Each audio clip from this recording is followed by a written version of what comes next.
പുറത്ത് നല്ല മഴയുള്ള സമയമായിട്ട് എനിക്ക് പാവ മസാല നല്ല ചൂടോടുകൂടി കഴിക്കാൻ തോന്നി. മഴ സമയമല്ല, പുറത്തുനിന്ന് ഫുഡ് കഴിക്കുന്ന അത്ര നല്ലതല്ല. അപ്പം ഞാൻ നമുക്ക് വീട്ടിലുള്ള ഇൻഗ്രീഡിയൻസ് പെട്ടെന്ന് ഉണ്ടാക്കി എടുക്കാന്നേ. അപ്പം നമുക്ക് റെസിപ്പിയിലേക്ക് പോകാം.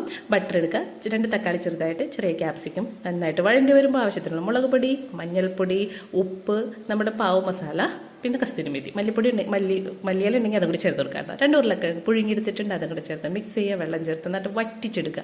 വെള്ളം വറ്റി വരുമ്പോൾ വീണ്ടും കുറച്ച് ബട്ടർ ചേർക്കുക, മഞ്ഞൾപ്പൊടി, മുളക് പൊടി, പാവ മസാല, ഒരു സവാള, കസ്തൂരി മേത്തി ചേർത്ത് നല്ല കുഴമ്പ് രൂപത്തിലാക്കി വേവിച്ചെടുക്കുക കേട്ടോ. പിന്നെ ഇതിനകത്ത് കുറച്ച് ജിഞ്ചർ ഗാർലിക് പേസ്റ്റും ചേർത്ത് ഉടച്ച് നല്ല കുഴമ്പ് രൂപത്തിലാണ് നമ്മുടെ പാവ മസാല ഇരിക്കുന്നത്. അവസാനം കുറച്ചുകൂടി ബട്ടറും കൂടി ചേർത്ത് സ്റ്റൗ ഓഫ് ചെയ്ത ശേഷം കുറച്ച് നാരങ്ങയും കൂടി എടുക്കുക.